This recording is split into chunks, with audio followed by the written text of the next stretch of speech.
Thank you very much. Thank you. Since I last stood, thank you very much. Since I last stood in this spot, a whole new generation of the Miller family has been born. 4 great-grandchildren. Along with all the other members of our close-knit family, they are my and Shirley's most precious possessions. And I know that's how you feel about your family also. Like you, I think of their future, the promises and the perils they will face. Summer of 1940, I was an 8-year-old boy living in a remote little Appalachian valley.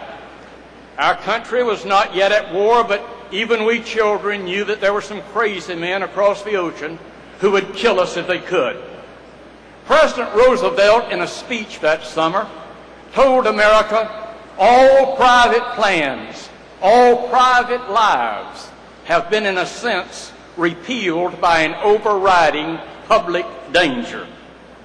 In 1940, Wendell Willkie was the Republican nominee, and there is no better example of someone repealing their private plans than this good man.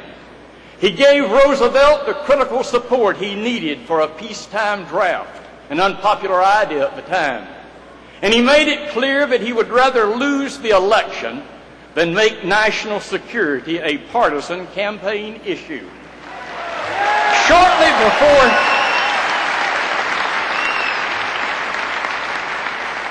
before Willkie died, he told a friend that if he could write his own epitaph and had to choose between "Here lies a president" or "Here lies one who contributed to saving freedom," he would prefer the latter.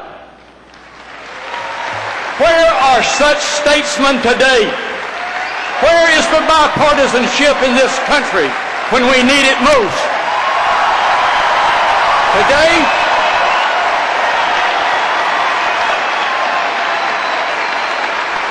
at the same time, young Americans are dying in the sands of Iraq and the mountains of Afghanistan. Our nation is being torn apart and made weaker because of a Democrat's manic obsession to bring down our commander-in-chief. What has happened to the party I've spent my life working in? I can remember when Democrats believed it was the duty of America to fight for freedom over tyranny. It was Democratic President Harry Truman who pushed the Red Army out of Iran, who came to the aid of Greece when communists threatened to overthrow it, who stared down the Soviet blockade of West Berlin by flying in supplies and saving the city. Time after time in our history, in the face of great danger, Democrats and Republicans worked together to ensure that freedom would not falter. But not today. Motivated more by partisan politics than by national security, today's Democratic leaders see America as an occupier, not a liberator. And nothing makes this Marine matter than someone calling American troops occupiers rather than liberators.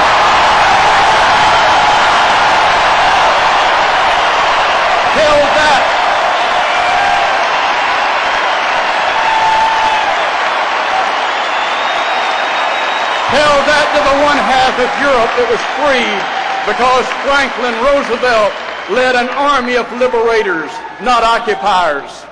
Tell that to the lower half of the Korean Peninsula that is free because Dwight Eisenhower commanded an army of liberators, not occupiers. Tell that to the 500 million men, women, and children who are free today from Poland to Siberia because Ronald Reagan rebuilt a military of liberators, not occupiers.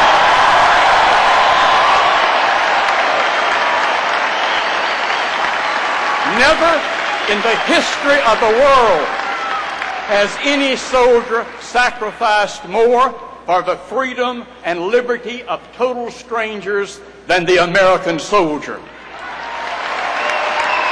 And our soldiers don't just give freedom abroad. They preserve it for us here at home. For it has been said so truthfully that it is the soldier, not the reporter, who has given us the freedom of the press. It is the soldier, not the poet, who has given us freedom of speech. It is the soldier, not the agitator, who has given us the freedom to protest.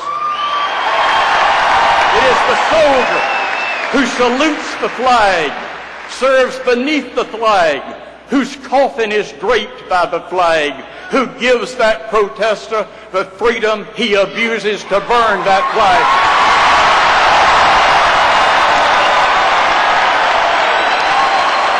No one should dare to even think about being the commander-in-chief of this country if he doesn't believe with all his heart that our soldiers are liberators abroad and defenders of freedom at home.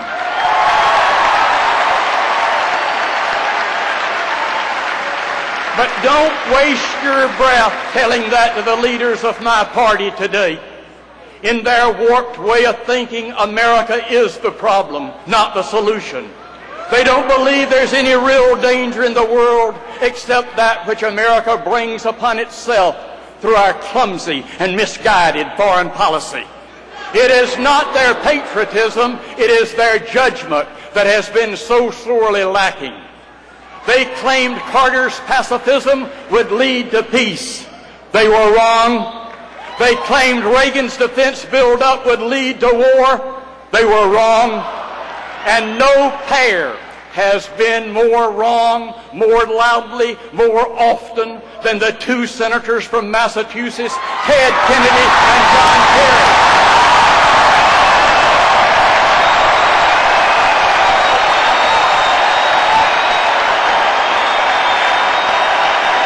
Together, Kennedy and Kerry have opposed the very weapons systems that won the Cold War and that are now winning the war on terror.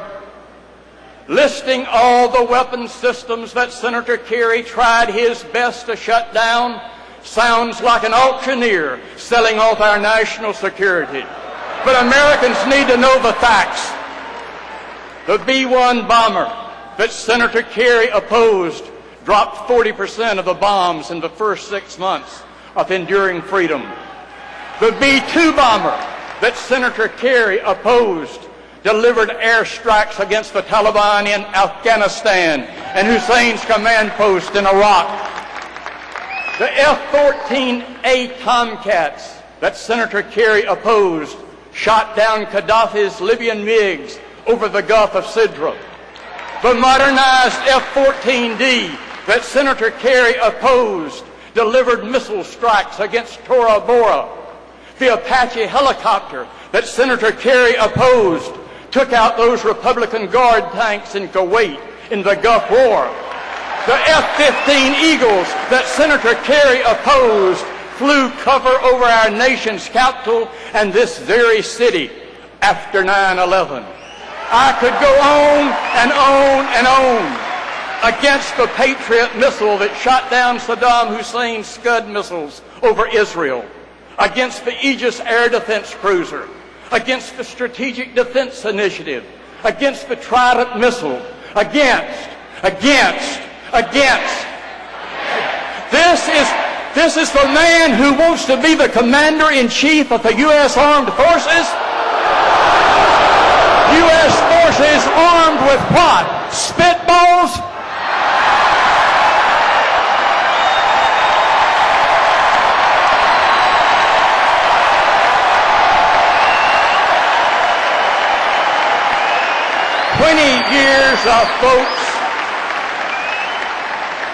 Twenty years of votes can tell you much more about a man than 20 weeks of campaign rhetoric.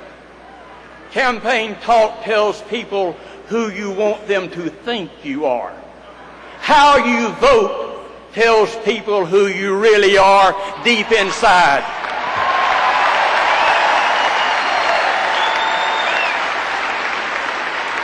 Senator Kerry has made it clear that he would use military force only if approved by the United Nations. Kerry would let Paris decide when America needs defending. John Kerry, who says he doesn't like outsourcing, wants to outsource our national security. That's the most dangerous outsourcing of all. This politician wants to be leader of the free world. Free for how long? For more than 20 years, on every one of the great issues of freedom and security, John Kerry has been more wrong, more weak, and more wobbly than any other national figure. As a war protester, Kerry blamed our military. As a senator, he voted to weaken our military. And nothing shows that more sadly and more clearly than his vote this year to deny protective armor for our troops in harm's way, far away